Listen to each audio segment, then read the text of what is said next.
মায়ের এক ফোঁটা দুধের ঋণ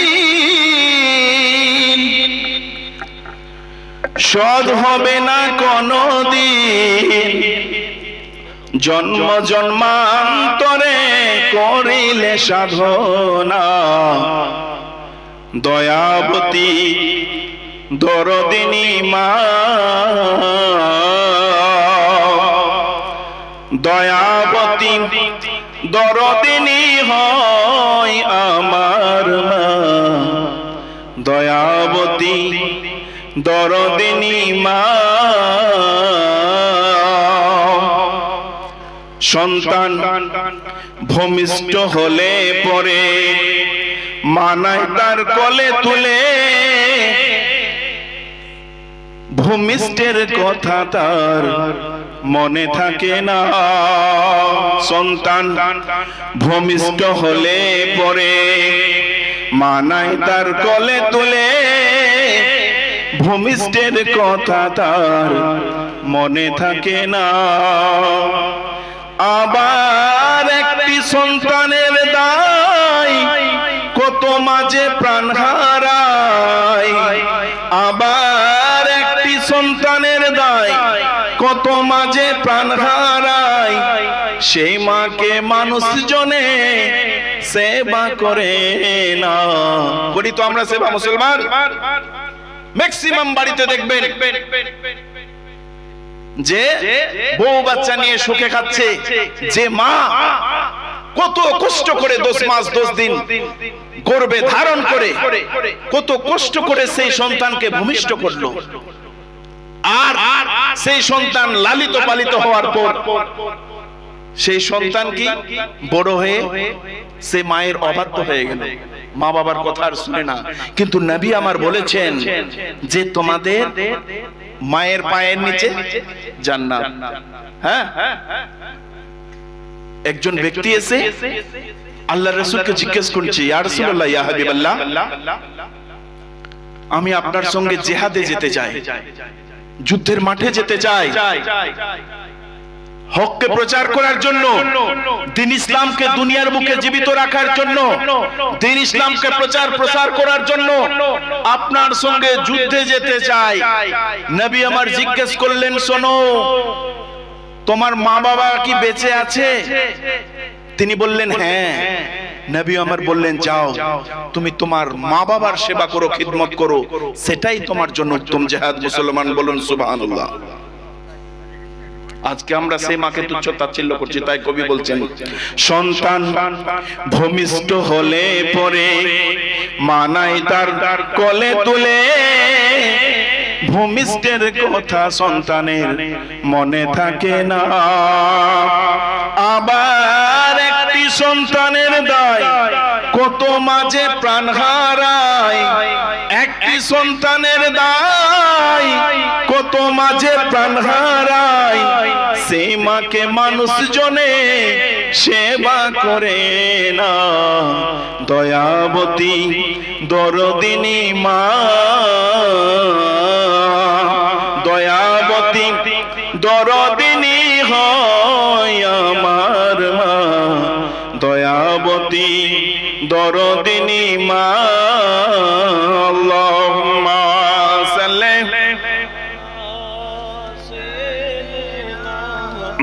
মাওলানা মুহাম্মদ ওয়া আলা আলি সাইয়্যিদিনা সাইয়্যিদিনা মাওলানা। বহু আশা জীবনে আমার, তার মানে মহর্ষি বেদব্যাস আজ থেকে 1400 বছর পূর্বে আমার আপনার নবীর ব্যাপারে ভবিষ্যৎবাণী করছেন। সেই নবী আসবেন সম্ভালে বিষ্ণু যোশা গৃহে, সম্ভালা নগরে মানে মক্কা নগরে, বিষ্ণু যোশা গৃহে মানে আব্দুল্লাহর গৃহে। সুমতাং মাতরি বিবকন্যায়ন্তর নিদেশ, আর তিনার মায়ের নাম হবে সুমতি। এটিকে যদি অনুবাদ করেন তাহলে হয়ে যায় আমিনা। বলুন সুবহানাল্লাহ। তার মানে আমার আপনার নবীর ব্যাপারে মহর্ষি বেদব্যাস যে ভবিষ্যৎবাণী করছেন তা অক্ষরে অক্ষরে মিলে যাচ্ছে। তার মানে হিন্দু ভাইয়েরা যে অবতারের অপেক্ষা করছেন, আপনার ধর্মগ্রন্থে যে অবতারের কথা বলা হয়েছে সেই অবতার, সেই কল্কি অবতার, অন্য কোন অবতার নয়। সেই অবতারের ব্যাপারে আল্লাহ রাব্বুল আলামিন পবিত্র কোরআনুল কারীমের মধ্যে বলে দিয়েছিলেন, বলেছেন ওয়ামা আরসালনাকা ইল্লা রাহমাতাল লিল আলামিন, হে নবী আমি আপনাকে প্রেরণ করেছি, দুনিয়ার বুকে পাঠিয়েছি বিশ্ব জগতের করুণা স্বরূপ। বলুন সুবহানাল্লাহ। তার মানে বোঝা গেল আমার আপনার নবী একমাত্র মুসলমানদের জন্য আসেনি। আমরা যদি দাবি করি নবীকে রাহমাতুল লিল মুসলিমিন বলে পাঠানো হয়েছে তাহলে ভুল, কারণ আল্লাহ রাব্বুল আলামিন লাস্ট স্ক্রিপচার আখরি হেদায়েত পবিত্র কোরআনে বলেছেন রাহমাতাল লিল আলামিন, মানে বিশ্ব জগতের করুণা। বলুন সুবহানাল্লাহ। কথা বুঝতে পারছেন? নবীর ভবিষ্যৎবাণী, আহ হায়রে নবী, যে নবী এত কষ্ট করে এত সুন্দর দিন, এত সুন্দর হাদিস, এত সুন্দর জীবন প্র্যাকটিক্যালি দেখিয়ে গেলেন, আজকে আমরা সেই নবী থেকে বিরত আছি। আসুন দেখি সেই নবীর ব্যাপারে বিভিন্ন ধর্ম নেতারা কি বলেছেন। গৌতম বুদ্ধের নাম শুনেছেন তো? গৌতম বুদ্ধ বৌদ্ধ ধর্মের প্রচারক। গৌতম বুদ্ধ তার স্টুডেন্ট, তার শিষ্য, যার নাম হচ্ছে আনন্দ। আনন্দ গৌতম বুদ্ধকে জিজ্ঞেস করছেন, আপনার তিরোধানের পর আপনি যখন মরে যাবেন, আপনি যখন দুনিয়া ছেড়ে চলে যাবেন, কে এই দুনিয়াকে সঠিক রাস্তায় পরিচালিত করবে? কে এই দুনিয়ার মানুষকে সঠিক গাইডলাইন দিবে? কে এই দুনিয়ার মানুষকে সঠিক রাস্তা দেখাবে? গৌতম বুদ্ধ তার শিষ্যকে, তার ছাত্রকে বলছেন, I am not first Buddha who came on the earth, nor shall I be the last. Gautam Buddha বলছেন যে I am not first Buddha who came on the earth not shell I B the last. আমি এই জগতের প্রথম বুদ্ধ বা আমি এই জগতের শেষ বুদ্ধ নই। In one time in an other Buddha will arise in the world. পৃথিবীর বুকে যথাসময়ে আরো একজন বুদ্ধের আবির্ভাব হবে। গৌতম বুদ্ধ বলছেন যে আমি এই জগতের প্রথম বুদ্ধ বা শেষ বুদ্ধ নই, দুনিয়ার বুকে আরো একজন বুদ্ধের আবির্ভাব হবে, সুপ্রিম এনলাইটেন্ড, তিনি অধিক আলোক প্রাপ্ত হবেন। আনন্দ সেড, আনন্দ জিজ্ঞেস করলেন how shell we know him, আমরা কিভাবে সেই বুদ্ধকে, আমরা কিভাবে সেই নবীকে চিনব, আমরা কিভাবে সেই করুণার বুদ্ধকে চিনব? গৌতম বুদ্ধ বলছেন he will be known as মৈত্রী, তিনি হবেন মৈত্রী, শান্তি অর্থাৎ করুণার বুদ্ধ বলে দেন। তার মানে গৌতম বুদ্ধ বলছেন যে দুনিয়ার বুকে একজন বুদ্ধ আসবেন, তিনি হবেন করুণার বুদ্ধ, তিনি হবেন শান্তির বুদ্ধ, তিনি শান্তির বাণী প্রচার করবেন দুনিয়ার বুকে। তার মানে গৌতম বুদ্ধ যে ভবিষ্যৎবাণী করে গেছেন সেটা অক্ষরে অক্ষরে মিলে যাচ্ছে আমার আপনার নবীর ব্যাপারে। আসুন দেখি কায়েদে আজম মোহাম্মদ আলী জিন্নাহ কি বলছেন। মোহাম্মদ আলী জিন্নাহ বলছেন I joined Lincoln's Inn because they are on the main entrance the name of the prophet was included in the list of great law givers of the world. আমি এই পৃথিবীর বুকে লিংকন সিন আইন কলেজে আইন পড়ার জন্য এই জন্যই ভর্তি হয়েছিলাম, কারণ সেই আইন কলেজের মেন এন্ট্রান্সে, মেন গেটে বিভিন্ন সংবিধান লিখনেওয়ালাদের নামের তালিকা ঝুলানো ছিল। আর সেই তালিকা এমনি এমনি না, সেই তালিকাতে নাম্বার 1 এ মুহাম্মদ সাল্লাল্লাহু তাআলা আলাইহি ওয়াসাল্লামের নাম লেখা ছিল বলে আমি সেই আইন কলেজে ভর্তি হয়েছিলাম। বলুন সুবহানাল্লাহ। আমি তো অনুবাদ করে দিচ্ছি, ইংরেজিতে বলে অনুবাদ করছি তো, বুঝতে পারছেন না? আচ্ছা, তাহলে আর ইংরেজিতে আমি বলবো না, টার্মগুলো যা বলে গেছেন সেটা বলার পর আমি অনুবাদ করছি। হ্যাঁ, না হলে বোঝা যাবে না তো। সে কোটেশন যা বলা হয়েছে বাইবেলের মধ্যে একই কথা বলা হয়েছে, আমার আপনার নবীর ব্যাপারে বলা হয়েছে। যিশু খ্রিস্ট বলছেন, যিশু খ্রিস্টের নাম শুনেছেন তো? হ্যাঁ, ইফ ইউ লাভ মি, যদি তোমরা আমাকে ভালোবাসো তাহলে আমার কথাগুলোকে শোনো, আমার কথাগুলোকে শোনো, কারণ আমার পরে দুনিয়াতে আরো একজন বুদ্ধের আবির্ভাব হবে, আরো একজন ঋষি বা নবীর আবির্ভাব হবে। তিনি তিনার পায়ের জুতো ফিতা খোলার যোগ্যতা আমার থাকবে না। যীশু খ্রিস্ট বাইবেলের মধ্যে বলছেন যে বাইবেলকে আজকে বিকৃত করা হয়েছে, খ্রিস্টানেরা বিকৃত করেছে আল্লাহর দুটো আসমানি কিতাব তাওরাতকে আর ইনজিলকে বিকৃত করে তারা বাইবেল বানিয়েছে, আর এর দুটো পার্ট বানিয়েছে। একটির নাম দিয়েছে নিউ টেস্টামেন্ট আর একটির নাম দিয়েছে ওল্ড টেস্টামেন্ট। এত কিছু বিকৃত কাটছাট করে দেওয়ার পর আমার আপনার নবীর আগমনের মেসেজ এক আল্লাহর ব্যাপারে বিভিন্ন কথাই বাইবেলের মধ্যে থেকে গেছে। এত কাটছাট করার পরেও তার মানে যে খ্রিস্টানের আজকে যিশু বলে দাবি করছে, আসলে তিনি কে? ঈসা আলাইহিস সালাম, তাই তো? ঈসা আলাইহিস সালামকে ক্রুসিফাইড করে মারা হয়েছে। আমাদের বিশ্বাস কি? আল্লাহর কোরআন কি বলে? উপরে উঠিয়েছে। আল্লাহর কোরআন বলছে ওয়ামা কাতালুহু ওয়ামা সালাবুহু, তাকে কতল করা হয়নি, মার্ডার করা হয়নি, আর তাকে ক্রুসিফাইড করা হয়নি। তার মানে বোঝা গেল যে যে ব্যক্তিটিকে ক্রুসিফাইড করা হয়েছিল, মারা হয়েছিল, সে ব্যক্তিটি যাকে ধরে নিয়ে আসা হয়েছিল, ধরে নিয়ে আসার পর সেই জায়গায় তাকে বাঁচানোর জন্য আল্লাহ রাব্বুল আলামিন অন্য সেই আকৃতির অন্য একজন মানুষকে পেশ করে দিয়েছিলেন, আর তাকে তারা মেরেছিল। আর তারা আজকে দাবি করে যে আমাদের সকলের পাপের জন্য যীশু খ্রিস্ট মারা গেছে। কিন্তু আল্লাহর কোরআন বলছে ওয়ামা কাতালুহু ওয়ামা সালাবুহু, তাকে ক্রুসিফাইড করা হয়নি, তাকে মার্ডার করা হয়নি, বরং আল্লাহ রাব্বুল আলামিন তাকে আকাশে উঠিয়ে নিয়েছেন। সেই যিশু, সেই ঈসা আলাইহিস সালামকে আল্লাহ রাব্বুল আলামিন আবার দুনিয়ার বুকে প্রেরণ করবেন। তিনার বিয়ে শাদী হবে আর তিনি জীবন যাপন করেন দুনিয়ার বুকে, তিনি আবার আসবেন, এসে বলবেন তিনি সেই কথাগুলোকে। তার মানে বোঝা গেল আমার আপনার নবীর ব্যাপারে সাধারণ কোন মানুষ, বিভিন্ন বিজ্ঞজনেরা, বিভিন্ন আপনার এক ক্যাটাগরির মানুষেরা বিভিন্ন রকম কথা বলেছেন, নবীর ব্যাপারে বলেছেন। আসুন দেখি ভারতের প্রাক্তন মহিলা প্রধানমন্ত্রী, যিনার নাম হচ্ছে শ্রীমতী ইন্দিরা গান্ধী, দিল্লির রাজপথে দাঁড়িয়ে নবীর জন্মদিবসকে সামনে রেখে ভাষণ দিতে গিয়ে বলেছিলেন যে নবীর জীবন আদর্শ, নবীর ক্যারেক্টারকে পৃথিবীর প্রত্যেক ধর্মের মানুষকে উচিত তার ক্যারেক্টারকে, তার চরিত্রকে অনুকরণ করা। বলুন সুবহানাল্লাহ। আজকে আমরা যে নবীকে চিনতে পারলাম না, আজকে আমরা যে নবীকে সাধারণ মানুষের সঙ্গে তুলনা করে থাকি, একটি পন্থী রয়েছে নবী আমার ভাইদের মতো, নাউজুবিল্লাহ মিন যালিক। নবীর কাছে ওহী আসতো, তোমার ভাইয়ের কাছে আসে না কেন? যারা দাবি করে যে নবী আমার ভাইয়ের মতো, আল্লাহর নবীর কাছে ওহী আসতো, আপনার ভাইয়ের কাছে ওহী আসে না কেন? একটু ভেবে শুনে কথা বলতে হয়।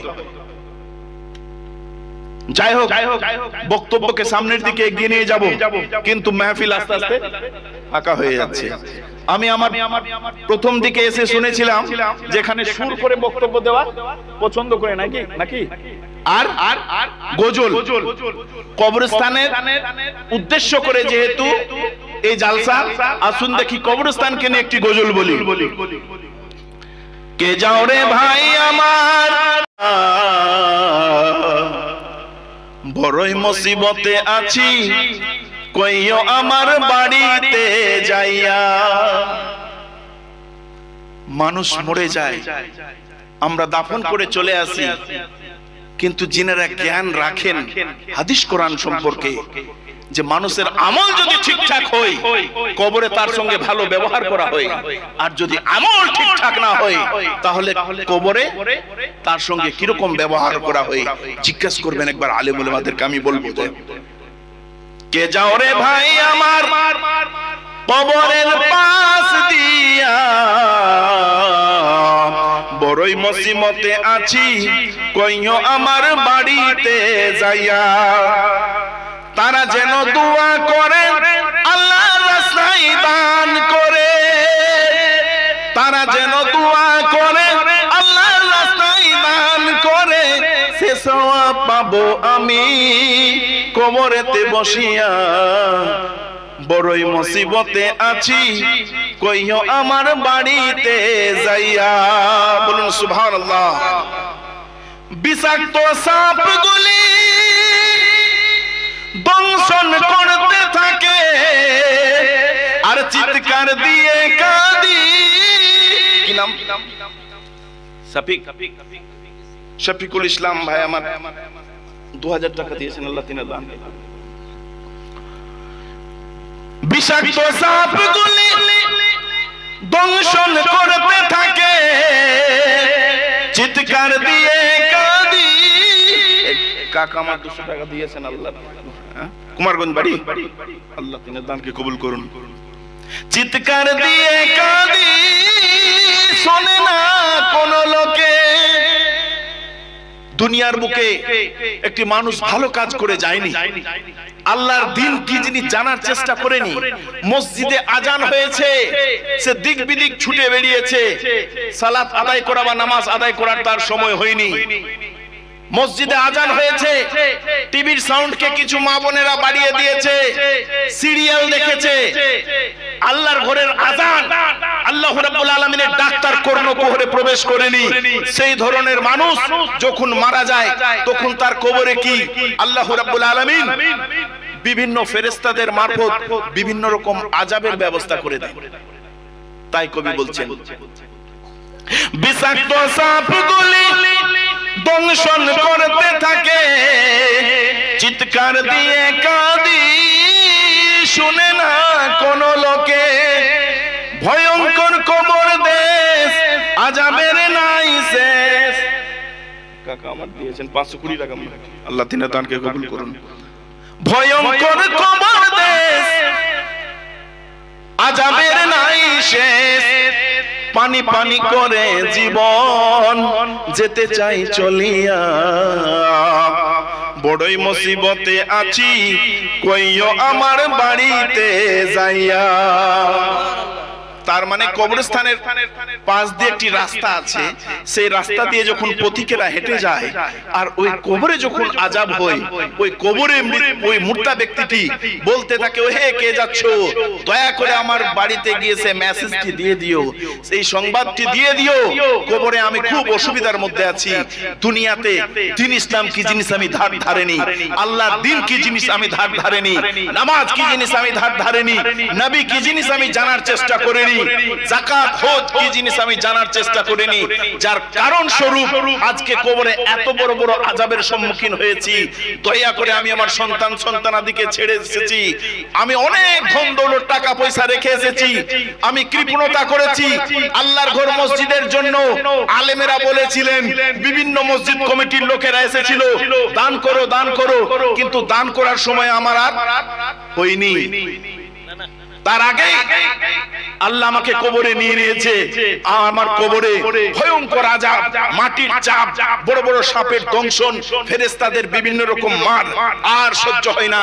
দয়া করে আমার বাড়িতে আমার সন্তান সন্তানাদিকে খবর দিয়ে দিও, যাতে তারা আল্লাহর রাস্তায় দান করে। তাই কবি বলছেন, ভয়ঙ্কর সাপগুলি দংশন করতে থাকে চিৎকার দিয়ে কাঁদি শোনে না কোন লোকে। ভয়ঙ্কর কবর দেশ আযাবের নাই শেষ। ভয়ঙ্কর কবর দেশ আযাবের নাই শেষ। পানি পানি করে জীবন যেতে চাই চলিয়া। বড়ই মুসিবতে আছি কইও আমার বাড়িতে যাইয়া। কে যাও রে ভাই আমার কবরের পাশ দিয়া। বড়ই মুসিবতে আছি কইও আমার বাড়িতে যাইয়া। আল্লাহুম্মা সাল্লি আলা সাইয়্যিদিনা মাওলানা মুহাম্মাদ ওয়া আলা আলি সাইয়্যিদিনা ওয়া আলা আলি সাইয়্যিদিনা মাওলানা মুহাম্মাদ সাল্লাল্লাহু তাআলা আলাইহি ওয়াসাল্লাম। বক্তব্যকে আর দীর্ঘায়িত করলাম না, কারণ ইন্ডিয়ান হিস্ট্রি, ভারতীয় ইতিহাস সম্পর্কে আমার পূর্ববর্তী বক্তা অনেক কিছুই বলে গেছেন। যাই হোক, আমাকেও বলতে বলা হয়েছিল, কিন্তু সময় থাকলেও যে সময় আমাকে দেওয়া হয়েছে এই সময় মানুষ বক্তব্য শোনার মুডে থাকে না। দীর্ঘক্ষণ বসতে বসতে বসতে কথাগুলো তার কর্ণকুহরের ভিতরে প্রবেশ না করে পিছন দিয়ে বেরিয়ে যায়, মানে পুরোপুরি অ্যাকসেপ্ট করতে পারে না। যে সময়টা ম্যাক্সিমাম জালসায় আমাকে প্রথম দিকে বা মিডিলে দেওয়া হয় যাতে মানুষকে একত্রিত করে তারপরে কালেকশন বক্তাকে পেশ করা হয়। আমি এই এলাকায় কয়েকবার এলাম আর আমাকে ওই শেষের দিকে দেওয়া হচ্ছে। পুরো মাহফিল, পুরো লোকজন যে থাকবে, আমি বিভিন্ন ধর্মগ্রন্থের আলোকে মানুষকে যে একত্রিত করব। আমার বিভিন্ন মাহফিলে গায়ের মুসলিমরাও আছে, আমি এমন কোন কথা বলি না যাতে হিন্দু ভাইয়েরা আঘাত পায়। আমি সেই কথাগুলোই বলি বিভিন্ন ধর্মগ্রন্থ থেকে, যেগুলোর মধ্যে সিমিলারিটিজ রয়েছে, মিল রয়েছে। মানুষকে একত্রিত করা, মানুষকে সত্যের দিকে আহ্বান করা, মানুষকে দাঙ্গা লাগানোর জন্য না। আজকে বিভিন্ন নেতা, আমি নাম নিয়েই বলছি, শুভেন্দু অধিকারী এমন কথা বলেছেন যে তারা যদি ক্ষমতায় আসে তাহলে মুসলিম এমএলএদেরকে, বিশেষ করে মুসলিমদেরকে চ্যাংদোলা করে বিধানসভার বাইরে ফেলে দিবে।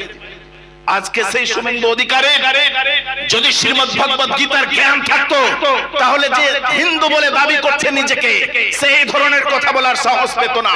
আমি শুভেন্দু অধিকারীকে বলবো, দয়া করে আপনি শ্রীমদ্ ভগবত গীতা পড়েন। আপনার ধর্মগ্রন্থ শ্রীমদ্ ভগবত গীতায় বলা হয়েছে, অহিংসা সত্যম ক্রোধস্তে, হিংসাকে ত্যাগ করো, রাগকে কন্ট্রোল করো। তার মানে কি আপনি হিংসার কথা বলছেন? মানে আপনি আপনার ধর্মগ্রন্থের বিরুদ্ধে কথা বলছেন। দয়া করে আপনার ধর্মগ্রন্থকে স্টাডি করুন। আপনার ধর্মগ্রন্থে অনেক সুন্দর সুন্দর কথা বলা হয়েছে। অহিংসা সত্যম ক্রোধস্তে, হিংসাকে ত্যাগ করো, রাগকে কন্ট্রোল করো, মানুষকে ভালোবাসো, সঠিকের দিকে আহ্বান করো। আপনার শ্রীমদ্ ভগবত গীতাতে বলা হয়েছে, যদা যদা হি ধর্মস্য গ্লানির্ভবতি ভারত অভ্যুত্থানম ধম্মস্য তদা যখন পৃথিবীর বুকে আর কি পরিত্রাণে সাধুনাং বিনাশে দুষ্কৃতম ধম্ম সংস্থাপনার্থে সম্ভবামি যুগে যুগে।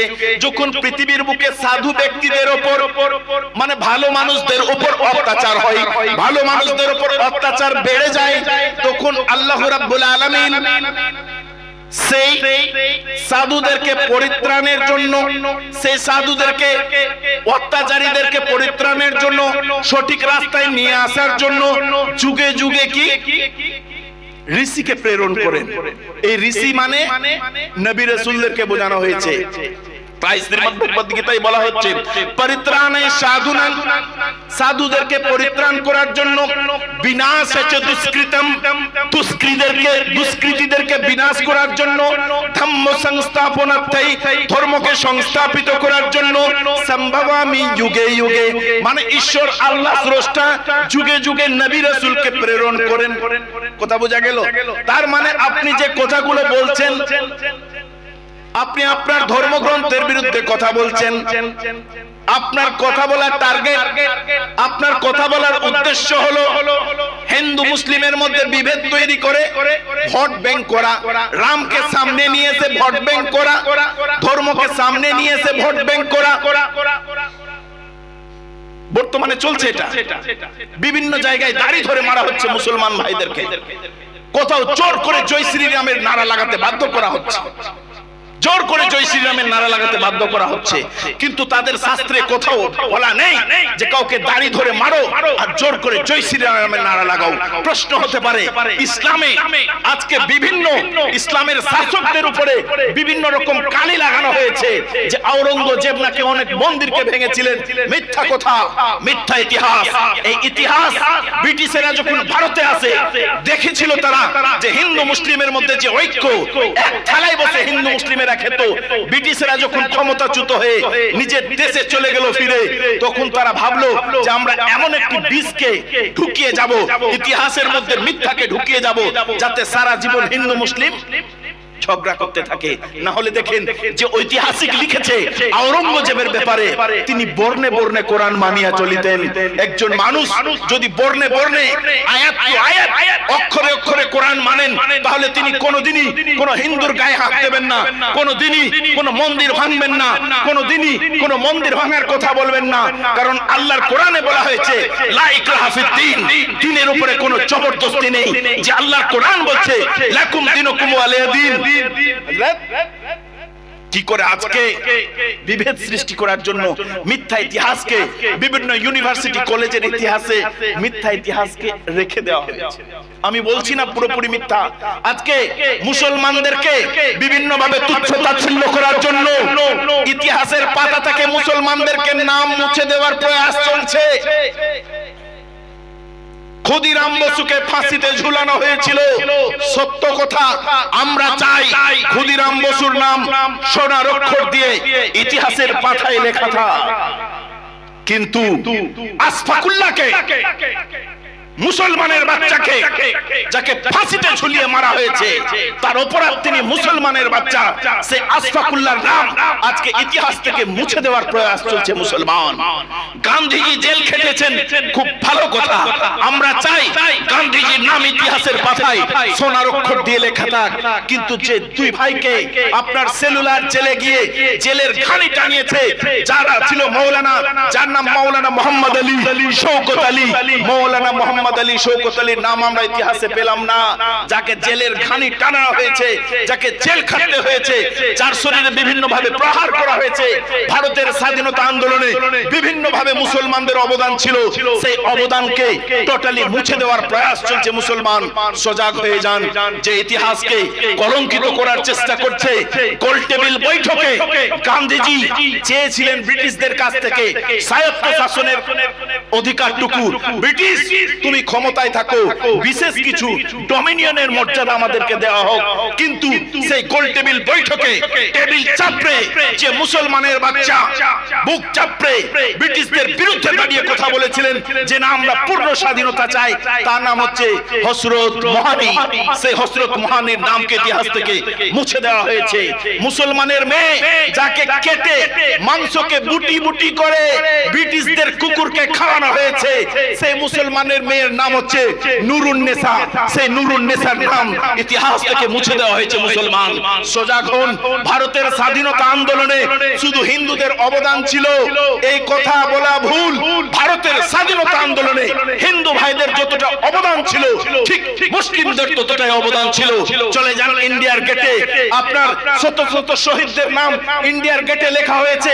আজকে ভারতে এমন একটি ফেরাউনপন্থী সরকারের আবির্ভাব হয়েছে, ইউপির সরজমিনে এমন একটি মুখ্যমন্ত্রীর আবির্ভাব হয়েছে।